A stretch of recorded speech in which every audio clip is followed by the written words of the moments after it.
I think it's probably one of the most important competitions that we have in this country today. I have always tried to support or send people whenever I feel they're appropriate to actually enter the competition. There's only about 4 or 5 competitions that are true and good for the young professional of today, and the Roux Scholarship is obviously, right at the forefront of that. I will always send a good young cook who is at the stage in life where he needs to really develop. It stretches the boundaries of what people do.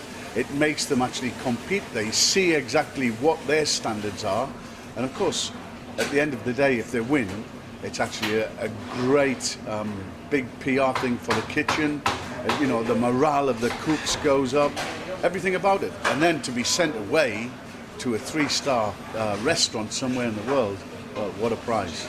That's something else. You have to be a very thorough professional and a specific type of cook. He has to have a great understanding of cooking. And not only that, you see, on the final, he goes forth into a final. He is then given a recipe. Yes, he can take a book, but he has to have an understanding of classic cooking. Too many people don't actually appreciate the realities of good classic cooking. That's what cooking is. It's historical, yes, but the reality of it, there is proven methods.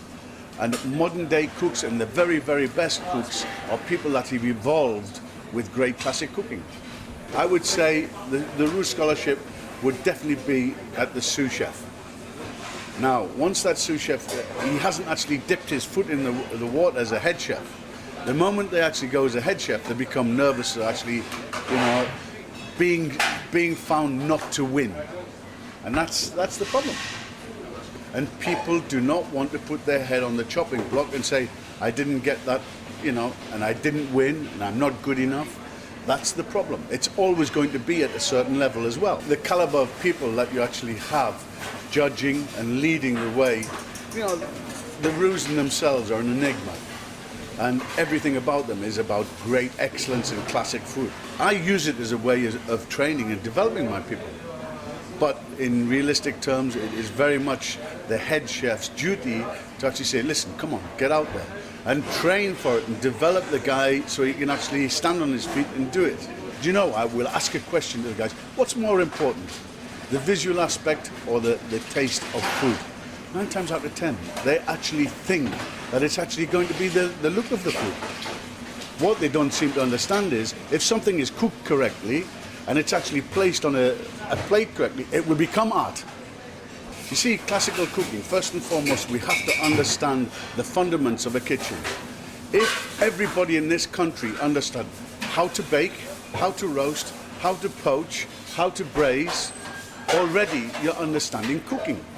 Then it's adding a recipe. A recipe then just transforms the method that you'd actually utilize in your cooking. And that's what we don't quite do here. And I wish people would grasp that, and then we would have much better cooks all over the country. There's not enough chefs eat in restaurants anyway and understand what has happened from the hot plate to actually put the whole thing. When you taste a whole dish, it's very, very different to tasting individual sauces and individual pieces of meat, fish or vegetable. It's when you put it all together that you realize whether it's great or not. And that's what we don't do. We don't do enough of it. And you've got to enjoy food. So many cooks, you'll hear them, I'm a vegetarian, or I don't eat that, or I don't enjoy that. There was lots of things I never enjoyed when I first started, but I've been eating, tasting all the time, and I've found ways for my palate to enjoy certain notes in different flavors.